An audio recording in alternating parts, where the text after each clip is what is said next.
ఏముంటుంది? నీ భక్తిలో ప్రార్థనా శక్తి పెరగాలి, నీ ఆత్మీయ జీవితంలో శక్తి పెరగాలి, నీ ప్రార్థనా జీవితంలో ప్రభుతో అనుసంధానం పెరగాలి. నీ ప్రార్థన పెరగకపోతే నువ్వేడ పెరుగుతూ? పెళ్ళిళ్ళకి ఫంక్షన్స్కి ఇచ్చినంత టైం కూడా దేవుడికి ఇవ్వమాయి. ఎలా వస్తుంది నీకు ఆశీర్వాదం? వస్తుంది.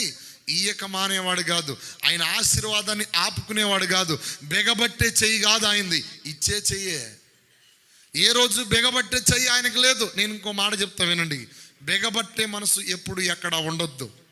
నువ్వు ఎక్కడన్నా బెగబడితే నీకు కూడా దేవుడు బెగబడతాడు. నువ్వు ఎక్కడన్నా ఇవ్వాల్సింది ఇవ్వకోకుండా ఆపితే దేవుడు కూడా నీకు ఇవ్వాల్సింది ఇవ్వకోకుండా ఆపుతాడు.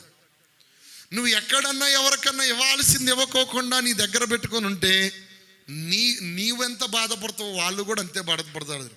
వాళ్ళు ఎంత బాధపడతారో నీకు కూడా అలాంటిది వచ్చినప్పుడు నువ్వు కూడా అంతే బాధపడతావు. అలాంటి నిర్ణయాలకి పరిశుద్ధుడు భక్తిపరులు దూరంగా ఉండాలి.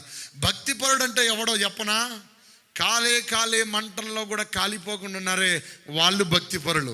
సింహాల బోనులో వేసిన సింహాలు నోరు మూసుకొని